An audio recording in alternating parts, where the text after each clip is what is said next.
If you're wondering what me having an ear infection, a top ENT surgeon, and whether me and the top ENT surgeon would recommend being a doctor to our children have in common, then today's episode is for you as we discuss whether we would recommend being a doctor to our children, and if not, why. And that's towards the end of the episode, FYI.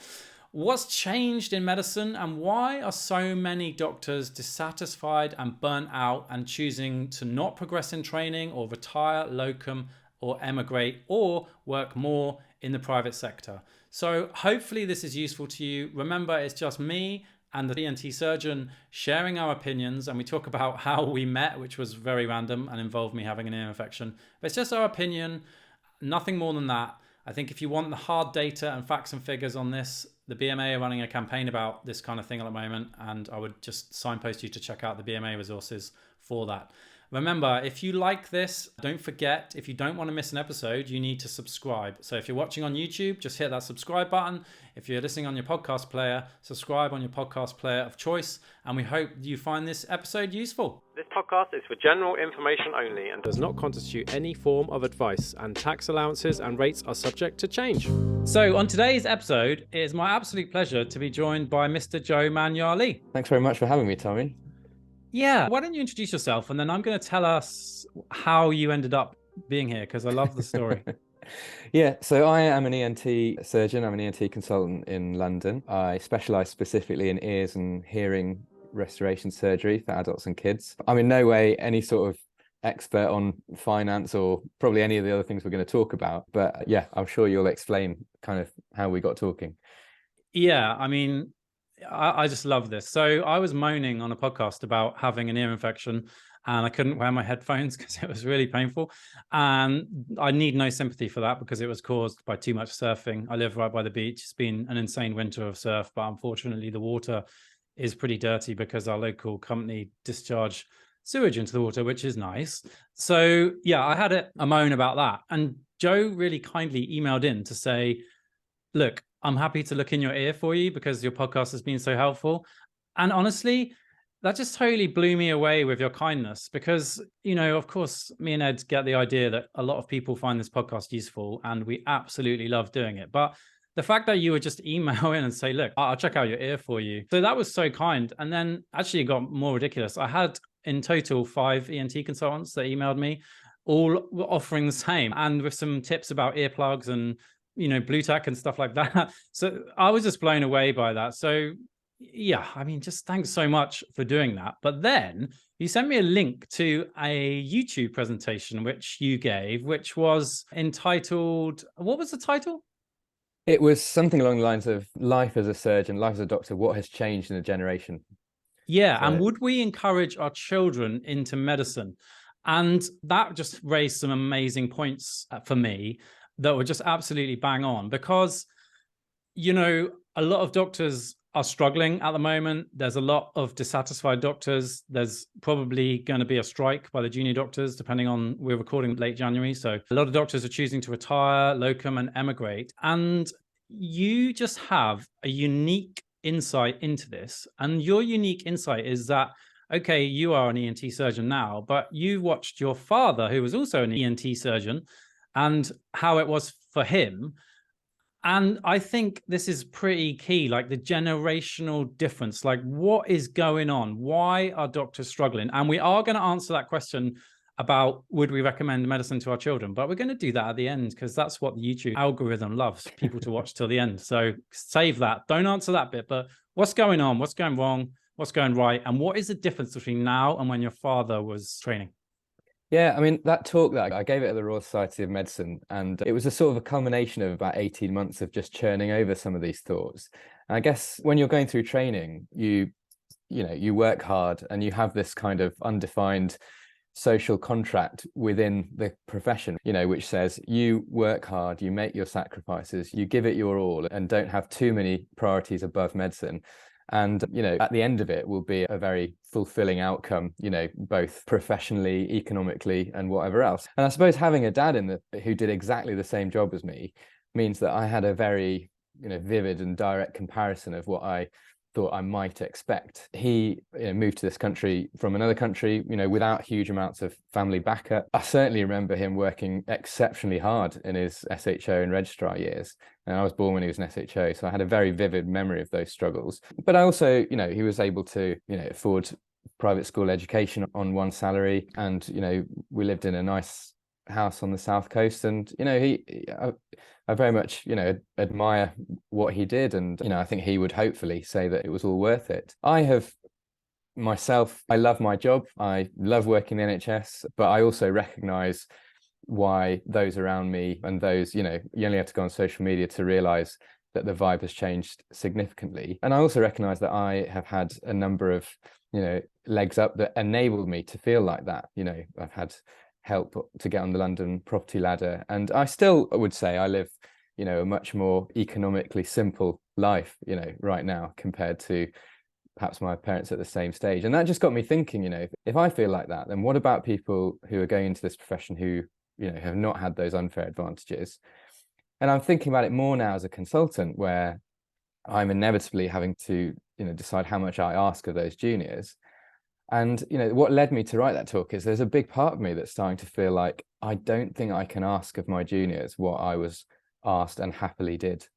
And yet I'm not sure there's a full recognition in the profession intergenerationally of those differences. And I think you have to go on social media to also recognize that there are some differences in attitude between people that have retired in 5 years ago and those that are coming through right now, in terms of do junior doctors still have a fair deal? Are they right to strike? So that was the background to me giving the talk. And now that I'm in a consultant job where, I love it and well supported by my colleagues, I feel like I can be bold and say some of those things too.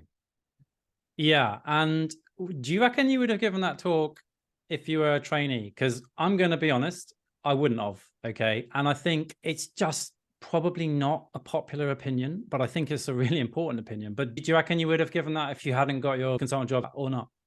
No, I think I would have been much more cautious about it. But I think also, if you look 5, 6, 7 years ago, doctors talking about money was just so much more taboo and cringy.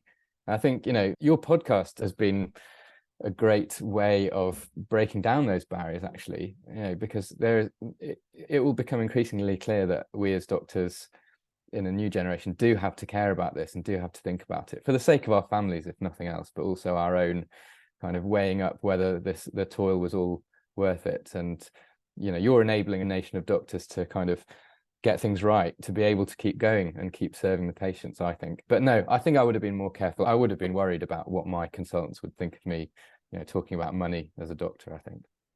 Yeah, definitely. And I think, when we first started this project, me and Ed were really worried about talking about money for all the reasons that you mentioned. But in a way, so I just came from a normal working class background. No one in my family is a doctor, but just a normal family, right? But that's not a normal medical family. I know that because lots of doctors come from backgrounds similar to yours. But I think in a way, people like me are canaries in the coal mine, because 15 years ago when I graduated, I was in a lot of financial trouble with all my student loans and everything. And so I was like a canary in the coal mine. And now the conditions have continued to deteriorate so much that now it affects every doctor. And so I think that is kind of why everyone's talking about it now. And it is so important because ultimately we all want the same thing. I just want to go to work, enjoy my job, which I do, but I just want to be given the time and resources to do the very best, to use the skills that I have to do the very best for the patient in front of me. And increasingly, unfortunately, I think that's becoming more difficult, certainly over my short career of 15 years so far. But you mentioned social media, right? So social media can be a bit polarizing, pretty extreme. I want to show a slide here, which is from the GMC training survey, which is completed by doctors in training, because it's going to show that, unfortunately, social media is not polarized. So hopefully you can see my screen. Yeah. So look at this graph, man. This is just terrible. So if you're listening on the podcast, I feel worn out at the end of a working day. What we're calling that 65% of doctors, up from maybe 55% in 2018. Yeah, so that's bad. Okay. But the worst bit here for me is the burnout one. So I feel burnt out because of my work to a high or very high degree. So we're calling that 25% in 2018. Sorry, I've not got numbers on, but I'm just looking at it. And now in 2022, it's gone from 25% to 40%. It's not a pretty graph, this. No, and I think it's objectively clear that we as a profession are more unhappy than we ever have been in an entire generation. And I think, the annual GMC surveys make that clear. Up to a quarter to a third of doctors are actively thinking of leaving the profession. When you sort of discuss graphs like this with people outside of that world, I think it's always worth kind of getting into the mind of the opposing view. And I think that the opposing view, perhaps from someone that loved being a doctor and retired 10 years ago, for example, not wanting to broadly brush, but take that for example, would say, the medical career is meant to be hard. You're meant to sacrifice.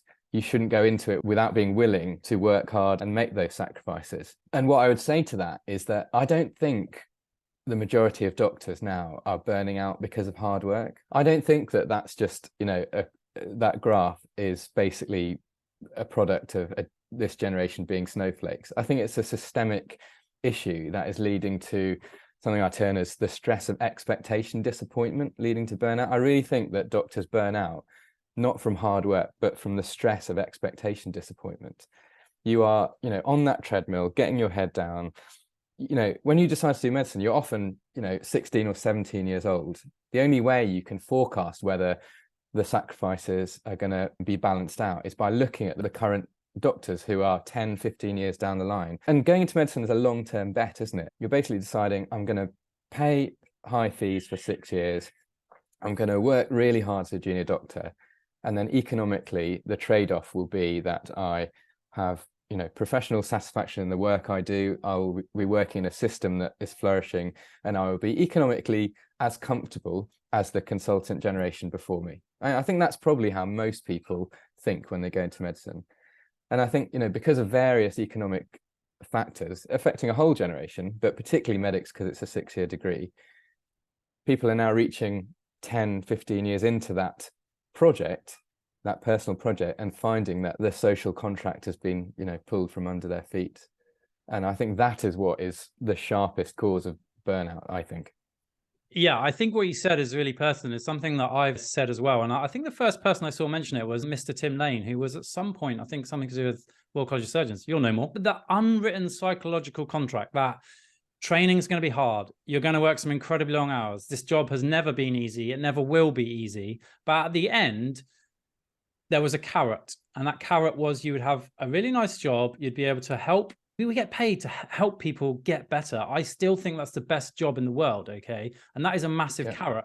And I think you're right. That unwritten psychological contract has just been eroded by several things. Pay, student loans, tuition fees, workload, job satisfaction, rotating randomly around the country, away from family and friends. There's such a long list. And I want to get into that long list. But just to back up what you just said, that people are no longer willing to take that gamble and are stepping off the ladder of training earlier and earlier. If you're in medical workforce planning, this graph should really scare you, okay? So it's from the BMJ study, I think in 2019, and it basically shows the percentage of people entering specialty training, okay? So if you're watching YouTube, it's ugly, okay? But if you're on the podcast, essentially 2010, 83% of people went into specialty training, okay, in 2010.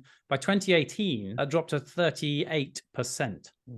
Yeah, absolutely. And this is perhaps a sort of timeline of, I went into core training in 2010, and now I'm a consultant to these juniors graduating in 2023. It doesn't make for happy reading, does it? But it also, the other interesting thing to pick out from this is that it's been a slow trickle. It's been a slow creep over a decade or more. And that comes back to the whole thing about, being in medicine is a long-term project and people look ahead. And so, if the life of a junior doctor has been massively eroded, you may only see the consequence of that in a generation's time. And this is what I'm thinking about, because I know that I'm going to need really good colleagues around me to provide the service I currently provide in the future. And that means the current medical students and junior doctors, I care about who goes into it. I'm going to need, colleagues that have very highly skilled, emotional intelligence, the ability to formulate huge amounts of data into management plans, good communication skills. They're not ubiquitous skills. And so, the counter argument to this will be, we still have full medical schools and we still have oversubscribed training. That might be true, But I would argue that, if you don't have some degree of competition and, a critical volume of junior doctors all trying for these places, it will change the caliber of person available. I mean, that's difficult to say, but that's what I worry for the next 10 years. I think you're bang on. Like, doctors have so many transferable skills that you just wouldn't believe. And unfortunately, more and more of those doctors are choosing to transfer those skills elsewhere because of everything we've talked about. So we've talked a bit about the sort of soft factors that are driving people away. And I want to get more insight on you about how it was you versus your dad. But let's get into the podcast called Medics Money, right? We've got to talk about money. So this is the graph from the BMA that shows the pay in real terms. And real terms are the only terms that matter, okay? Because hopefully everyone's learned a bit about inflation. If your pay is going up by 1%, and inflation is 5%, okay, you've had a 4% real terms pay cut, just using an example. So this graph, this is just really ugly. This is the 26.1% pay cut that the BMA have been referring to over the last 10 years for junior doctors, okay? If you're a consultant and you're thinking, oh, I'm all right, unfortunately, check this graph. No percentages, but again, a huge drop. I believe that's up to 30% real terms pay cut for doctors, okay? So pay is important because pay is a measure of how you value your staff. And there's lots of other measures that you could do to value your staff. You could provide them with somewhere to rest when they're at work, which the NHS is notoriously poor at doing. You could get them somewhere to park their car when they come to work, NHS notoriously poor. You could even give them a locker so that if they like cycling, like I do, they can cycle to work. Very unheard of in the NHS. I think, pay is definitely one issue. It's a big issue right now. What isn't really captured in this graph is all the things that I benefited from so I graduated in 2008. As I said, I'm not going to go over my working class hero story again, but I was just like from a normal family. And I had 85 grand of debt, a mix of student loan, bank loans, and some credit cards, and a loan to my mum, which was the worst loan of all because, £5,000 was a lot of money to my mum. So let's just look at that going through. So tuition fees, I paid like hardly anything, okay? And now I think it's 9 grand a year or something. But the student loan point is massive because I was on what's called a Plan 1 student loan, okay? So I paid an average of 1.1%, okay, to borrow nearly over 25 grand for about 10 years. And that was basically free money, okay? Because it was just basically a below or at inflation rate loan, okay? It was what I would call good debt, okay? But now, after 2012, so Plan 1 is finished, that dream is over. After 2012, you're on a Plan 2 loan, okay? And a Plan 2 loan, the interest is worked out a lot differently, okay? So it depends how much you earn, but doctors get pinched by this because at the start of their career, they don't earn much. And yeah, it does ramp up a bit. And so it's important to understand that a Plan 2 student loan is much, much different to a Plan 1 student loan. The interest rate, if you earn under £27,295 a year, is RPI. If you earn between £27,296 to £49,130, it's on a sort of taper, so RPI plus 3%. Okay, so RPI plus 3%. There's commercial loans available better than that. And once you go over £49,000 a year, is RPI plus 3%. So just to quickly recap, the amount that you repay is 9% of your earnings over £27,295, okay? And the implication of that is that most doctors are never going to pay off their student loan. And it is effectively a 9% tax for their whole career. And when I was repaying my student loan and my credit card and my mum loan and everything like that, it was really tough. But they're gone, they're repaid. And now all of that repayment money, I just file into stocks and shares investment. And I've recovered from what was a bad situation, okay?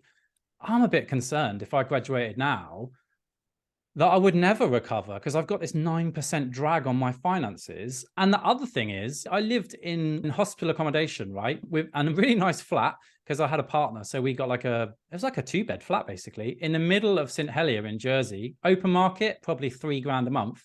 I paid £795 for the year, including all the bills, okay? And that just allowed me to get that salary into paying down debt and recovering from med school debt. And again, that's something that isn't included in the BMA's graph, as far as I'm aware, but is a massive thing. When I think about things that move the needle for me, that was massive, man, because I just got, but so I don't know, what do you think about that? Yeah, 100%. I have a very similar timeline in that I graduated the same year as you. I lived in hospital accommodation during core training, which was a big saving. And I think what you've described is it's basically the perfect storm for NHS doctors to remain in their lane, isn't it? You've got a system where, in a career where you earn relatively modestly for a number of years, if your interest is building up beyond control, and then earn the trade-off is you earn well later on. Yeah, you're basically, this is basically an indirect taxation, which very much holds you back from growing economically. And by that, I mean, saving for a deposit on a house. And I'm not talking about extravagant things. And so you can see how a few small changes in a generation can suddenly become exponential changes to an entire generation. I think, the year before us, doctors had free accommodation during F1. That's a huge, admittedly, it wasn't probably very nice, but it was, a chance to save a pot of money. And I don't think the F1 salary has hugely changed since then to reflect that. And, there have been loads of other changes as well. Your podcast has very well covered the changes to pension terms, tax on pensions. I've had a brown envelope now for the last 3 years. It's sort of leading people towards not taking on extra work at a time when we need people to do extra work, isn't it? It's a real shame. And then obviously the retirement age is different for that generation as well, isn't it? So all those things. I think also, sorry, there's so much more I could say, but we're on the topic of finances. So I reckon we don't want to go on about finances, because I think this, I know the current dispute is about pay. I'm not disregarding that. I'm just widening it out a little bit. I got one more graph for you just on the student loan point, because it's a hard concept for people to grasp. But I think what you just said is exactly right. The doctors end up in this kind of zone where they don't earn very much for a long time. And all of that time, your interest rate is accruing at RPI plus 3%. Okay. I would just say that the government have brought in an emergency cap at the moment because of really high inflation. So it's currently capped at 6.5%. That's a positive. And that is a minutiae detail. I don't want to get derailed by the detail, but someone will write in if I don't say it. And I love that about our audience, because people are paying attention. So here's a graph. But doctors just get caught in that perfect storm. Low pay for quite a number of years, interests just accruing massively, okay? And then higher, are we going to call it higher pay towards the end of the career. But by then, the debt has accumulated such a point that you will never pay it off. And this is just a nice little graph which just shows that the irony is that if you earn a very low amount or a very high amount, then you pay less interest than someone else who earns a medium high amount. And guess who earns a medium high amount? Doctors. So it is not, it's not the case that everyone's paying the same here because of the way it is. I'm not sure what the opposite of a sweet spot is, a sour spot where they don't earn much for a long time and then the earnings do ramp up. But by that time, the debt's got massive and they will never pay it off. So then they just wait 30 years and then the debt is wiped. But in that time, they're paying 9% of their earnings. And it's just another problem. Yeah. And I think that it's a subject that probably doesn't get talked about enough. And I think it's often because perhaps a lot of people just don't give it enough thought. We're, often too busy just getting our head down and trying to do a good job. But this becomes important when this subject becomes debated nationally, and it is going to when the junior doctor ballot results come. And so I think it's really helpful that people listen to this podcast and just are able to articulate it well. And of course, a lot of these elements do affect a generation of all professions. I get that. There are certain factors that you've explained that mean that doctors are very likely to be extra affected by this. But I think also even within the profession, it's helpful to be able to explain in these terms to our seniors who, because the counter argument might be, I lived very simply to begin with. I did my hard yards. I did 1 and 2 resident on call, 120-hour weeks. My consultant was often absent. I had to move around every 6 months. All those things are true. I've witnessed it with my own father. He did have to apply for a new job every 6 months, Thursday morning to Monday evening, non-stop on call. And also, the attitudes to diversity were different in those days. Selection processes were less transparent. You could remain at the same grade for a number of years, whereas we more or less, once you get into training, you're going to progress. This is the counterbalance, isn't it? And if you're not able to explain it well, then you'll just end up frustrating yourself, I think. Definitely. And I say no one's disputing that, that it wasn't all roses back in the day.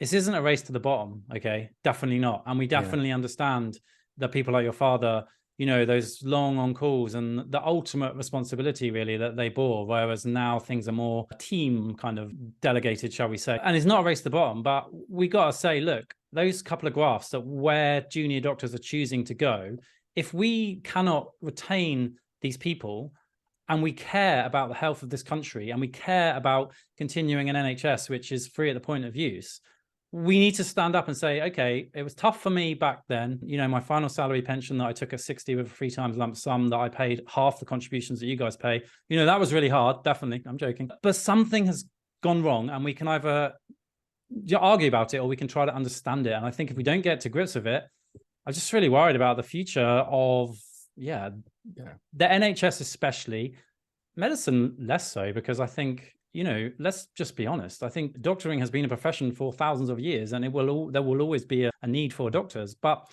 I do worry about the NHS future. Definitely, I don't know. I think the other thing, Tommy, about help sort of understanding this and being able to explain it between the generations is because if we can't change the economic factors around this, if we don't successfully campaign for high wages or, you know, whatever, then I think we have to change the expectations we place on our juniors. I don't think, you know, if the social contract is that broken, I can't expect my juniors to make the same sacrifice that I did. And by that, I'm talking about the things in medicine that happen for free. You know, I think if you think about, you know, sitting on committees, writing textbooks, reviewing journal articles, all those things that you do just out of professional goodwill, all the things that probably make medicine in this country go from basically safe to world class.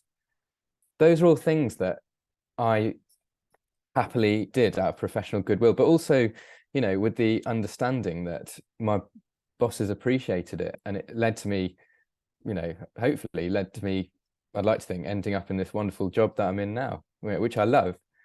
But if I can't promise the same outcome to my juniors, I just don't feel I can ask the same sacrifice of them. That's my view. Yeah, definitely. I think what you're talking about is like the goodwill and the goodwill and dedication of all staff in the NHS, all staff, like across the board. It just blows my mind. Like, I think, you know, I said why I still love being a doctor. I'll tell you the answer to my question about will I recommend it to my kids in a bit. But you know, I just love working in the team in the same way that you just reached out and said, I'll sort your ear out. Just come and see me. Like the team in medicine across the board, you know, not just doctors, the whole team. It is an amazing team, all striving for the same thing. But for the first sort of time recently, I've seen that goodwill be eroded. Like back when I was at F1, yeah, we stayed late, man, like definitely. But then on a quiet day, and there were quiet days, the boss would be like, guys, you know, we had a massing day yesterday, operated all day, and then we did the ward round at like 8 p.m., even though you all finished at 5.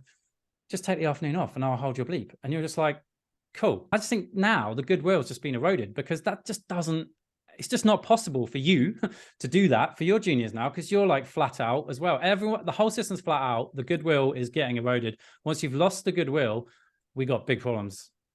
Yeah, totally agree. Okay, let's get to it. That was an amazing summary. And again, this is just mine and Joe's personal views. I think, you know, I was really disappointed by the 2016 strikes. Presumably you were a junior then as well. Absolutely. Absolutely.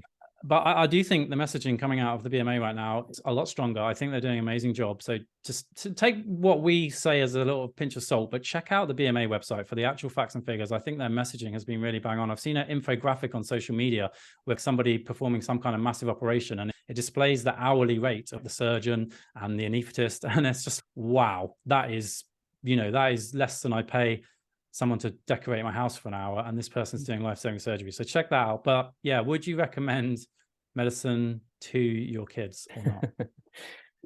It's a big question, isn't it? And I think what I'd say before answering that is, you know, my role as a parent is to help my children understand the world for what it is and what it will be. And if I end up doing that and they still decide that they want to go into medicine, then I will be joyful for all the ways I know that they will be able to serve their fellow man as part of that job, you know, in remarkable ways, in ways that I'm able to do now. I don't think anyone can take that away from this profession. But, you know, we've talked about the economic realities of it and how they're different. And yes, as a parent, I'm of course going to be concerned for them. It probably means that I'll retire later to try and, you know, help them like the way I was helped, because I know that the way I was helped has put me in a position where I can love the job still. But I think, you know, is medicine the right career? Is going to come down to a few things. It's going to come down to your core values, which are different for different people. You know, I think probably my faith comes into that for me, but that's going to be different for different people. What your unfair advantages are, we've talked on that. I think I've had a number of unfair advantages, particularly having help onto the London property ladder to be able to live in a flat that's commutable to central London. You know, I think if I had an hour and a half commute on a bus, on 3 buses, I might feel differently about my day. And also, I think the culture between specialties varies quite a lot. I mean, I don't think ENT, you know, is perfect, but I think I appreciate that it's generally attracts, you know, good-natured people who appreciate work-life balance but love their job and do it well. And I think being an on-call specialty rather than a shift specialty has been a huge thing for me in my 20s, not having to miss late 20s, 30s, not having to miss anyone's wedding. And I think if you became a parent during that time, it's probably easier to swap your on-calls in an on-call specialty rather than a shift specialty. But, you know, personally, am I excited about the thought of my children being a med reg and, you know, being a parent and a med reg in tomorrow's generation? I think I would have a lot of anxiety about it, but that's born out of huge respect for what those guys do. Yeah. Shout out to any med reg. I remember my career ambition became to avoid being a med reg. And I think someone said to me that, like, when you're sorting out your career, trying to get it clear in your mind, you look at people 10 years ahead of you and think, would you want to be them? Would you want their lifestyle? And I mean, I just think being a med reg, you just are the absolute brunt of it all. So mass respect for those guys. Okay. I think that's a really comprehensive answer, but essentially you're saying probably not, right? Without saying it, yeah. Yeah, I'm probably going to do the same as well. So I think for me, I have absolutely zero regrets about doing medicine. I still love the job. I say I get paid to help people, make them better. And that is still, I think, the best job in the world. I love working in the healthcare team, amazing people. We're all just striving for the same thing, which is to do the best we can for each patient. And there's a but coming. I mean, I've already talked about things that really, you know, annoy me, and it's pay annoys me, pensions annoy me, and workload annoys me. But none of those will be reasons that I leave medicine. If I ever leave medicine, it will be because I'm no longer satisfied the system allows me to provide the best care that I can. And regrettably, I think that's becoming increasingly common. So I love it. I have zero regrets about doing it. Would I recommend it to my kids? I don't think I would.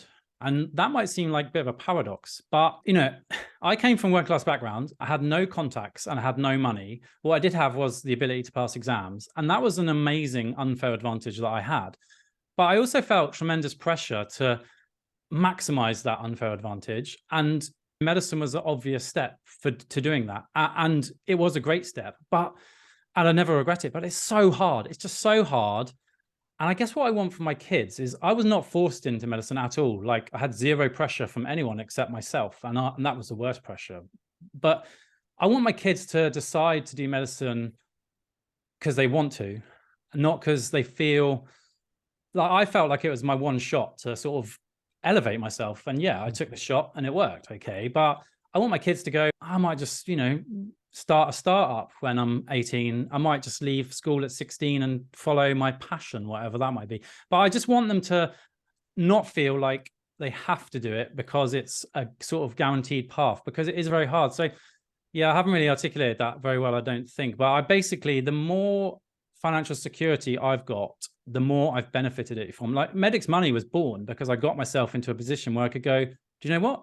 I'm going to stop doing medicine for 2 days a week and start a podcast, which earns no money, and a website, which we have no idea how we're going to fund. But I can do that because I now have financial security. When I was 20, I could not do that because I had nothing except ability to pass exams. And I just want my kids to have a totally free choice. And maybe that's naive. Maybe they're all going to drop out, be bums, and buy a motorbike when they're 16, which is like my worst nightmare. But I don't know. What do you think?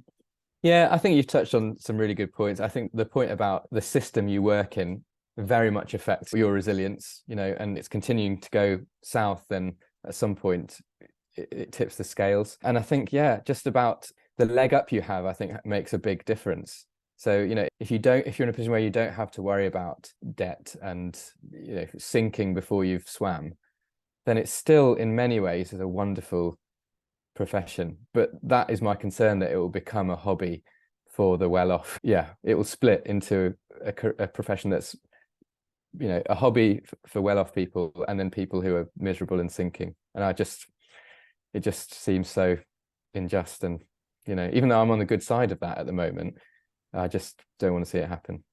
Yeah, and I think it's really interesting because we've come from opposing sides of the same coin, but reaching the same conclusion. I suppose what I was trying to articulate as well was like when I was at med school and there was an exam, and this might be unfair on people, but they were like worrying about failing the exam. And I was thinking, if I fail this exam, I got 85 grand of debt and I got literally nothing. So yeah, I worked quite hard. And they were also worried about failing the exam, but for totally different reasons, because I kind of knew if they failed, they weren't going to have a money problem. But it was maybe maybe everyone has pressures from different points, but definitely that's how I would sort of think about it. And I continue to feel that pressure like to this day, really. And for my kids, I don't want them to have that financial pressure. I want them to say, yeah, I want to be a doctor because I love it. But to be honest, they're already asking really awkward questions. Like when I'm on a Medics Money Day, I get to take them to school, take them to ballet and all the things they do. And then I read them the story and put them in bed. And then they ask, are you doing Medics Money tomorrow? I'm like, no, I'm on call. And they just know that I'm going to leave the house at 6. I'll be back at probably 8 or later. And they're already sort of working it out themselves. I'm not putting words in their mouth, but yeah, I mean, yeah. I think the other thing about it in trying to answer that question is, you know, trying to forecast what this job will look like in 25 years' time, you know, when our toddlers are junior doctors. If you think about how much it's changed since, you know, I was a kid to now, and we're sort of doing things the wrong way order. Think about the amount of scrutiny and vulnerability we are susceptible to now. You know, I'm thinking about, you know, Shipman, Ian Patterson, but also Hadiza Bawa-Garba, David Selou. We're so much more vulnerable in the system now than we were. There's social media. You're only one, you know, unhappy or awkward patient away from having your name, you know, unilaterally trashed. So I think, you know, that's something to think about. We haven't talked about the effect that is going to have on training. So, you know, you can't leave an SHO to do a list on their own anymore for all those reasons and more. And that, you know, that affects, you know, what that trainee will become at the end of it. Think about how bureaucracy has changed and the erosion of admin support, how much more as a consultant and now fielding, I'm now the first port of call for emails, you know, which I'm often replying to on a Friday night or a Saturday, you know, just to keep up, and also to protect the juniors from, because they're already swamped with even more stuff. And yeah, the blurring of work and home, you know, is a big thing, isn't it? So if it's changed that much in a generation, how much more will it be different in the next? And maybe it'll be better, you know, maybe, you know, AI is going to change everything. It'll be a different job, but I would like to see it start going, you know, back towards a positive direction before I would get excited about my kids doing this. Yeah, there's so much that we didn't talk about. We need to, if we don't get cancelled for making this episode, we should do this again, because I'm really glad you mentioned Dr. Bawa-Garba. Everybody, not just doctors, need to familiarize with that. You know, tragic case in which a young boy died, but you know, he was basically hung out to dry, carrying 2 bleeps first day back from maternity leave. And as a result, a young child died. Absolutely tragic. You mentioned David Selou. Just that one is crazy. We got Dr. Chris Day, who's a whistleblower. And also recently a GP got suspended for requesting a laptop to allow them to practice remotely. Suspended by the GMC. The GMC are... Yeah, we will get cancelled if we go there. But we should talk about that at another point as well, because that is something much more vulnerable in today's system. I feel it as a consultant, yeah, and I'm sure junior doctors feel it even more so. Yeah, that was so insightful, Joe. It's just so great to have your insights on this, and it's something that you've obviously thought about deeply. If people want to, you mentioned that you did an Instagram video, so if people want to view that or they want to cancel you, are we putting your Instagram, and you're on TikTok as well, right? Yeah, no trolls, please. But I set up an Instagram channel, Ear Surgeon Joe, mainly to kind of, hopefully inspire the upcoming generation around ears and hearing surgery. But I've done the occasional post on being a young parent as a surgeon, and the whole kind of junior doctor strikes, my take on it. So yeah, if that's interesting, then please do check it out. Yeah, I'll put the links in the show notes, but Ear Surgeon Joe on Instagram. That's it. Okay, cool. And I think just to try and end on a positive note, you said what's going to happen in 25 years when our toddlers might be thinking about being doctors. I think it's a pendulum. Okay. And my GP trainer, who's really wise, says that basically, like Florence and the Machine, it's always darkest before the dawn. It will be a pendulum, which I think today's juniors are already, they've got that pendulum and they're pushing it back the other way. So full credit to them, because I really hope it is a pendulum that swings back to better times. Because if it isn't, yeah, I think we've got problems. But that was amazing. Thank you so much for your time. Thanks so much for offering to look in my ear. It's all cured now, but Great. I am actually about to go surfing, wearing my earplugs, etc., etc. Got any other ear tips for surfers quickly?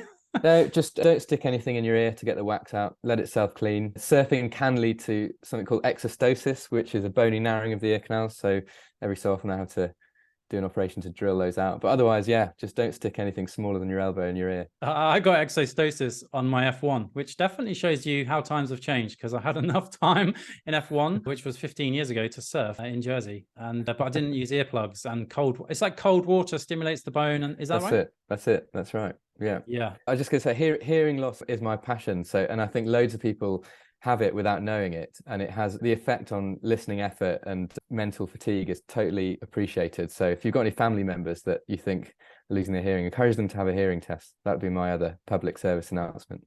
Yeah, my public service announcement as well is that lots of my GP patients are very old, and people bring them in saying, I think they've got dementia. They don't. And then one of the first things, though we check a few baseline things, obviously, but one of the first things I check is hearing. And you'll be amazed at how many times a hearing aid fixes someone's dementia. So 100%. Yeah, the Lancet report from a couple of years ago showed that hearing loss is the biggest modifiable risk factor for dementia, above smoking, hypertension, diabetes, all those other things. So there you go. Fascinating. Yeah, definitely. If this podcast hasn't got something for you in it, I don't know what's going to keep you happy. We talked about money, we talked about life, children, hearing loss, exostosis. Is that how you say it? Exostosis. Yeah. I want to mispronounce it. Right. And you know what, Tommy? Sometimes I think, why am I, on this podcast talking about money when I love my job. I am thankfully economically fine now, but I just feel a sense of wanting to, get people thinking about this for the sake of the next generation. That is my only wish that comes out of this. 100%. Like, we are both, I'm really happy with my job and my life, and it's about not pulling the ladder up behind me. It's about 100%. Putting the ladder down and saying, I genuinely believe things are worse for a F1 doctor right now than when I was an F1. So anything that I can do to help them, and everyone in this profession can help each other. And if we all work together, this podcast is just like that. Like, we've grown massive, not because me and Ed are genius at promoting podcasts, but because people like you, Joe, and all of the other people just tell their friends about it and find it useful. And if we all work together, we can do that. And let's not pull the ladder up and get into a fight about whether the older consultants had a better deal than us. Let's just try and put the ladder down and bring everyone with us, so that I want someone who graduates tomorrow to have what I had, maybe skipping the debt and a few other things, but essentially that. And that's what it's about. So thanks 100%. So much, Joe. Really appreciate it. You're putting your head above the parapet. We might get cancelled. I've long since cared about getting cancelled. I feel like you have too. And don't cancel us. We're just telling you how it is, hopefully. Yeah. Take care, everyone. Thanks, Tommy. Thanks for having me.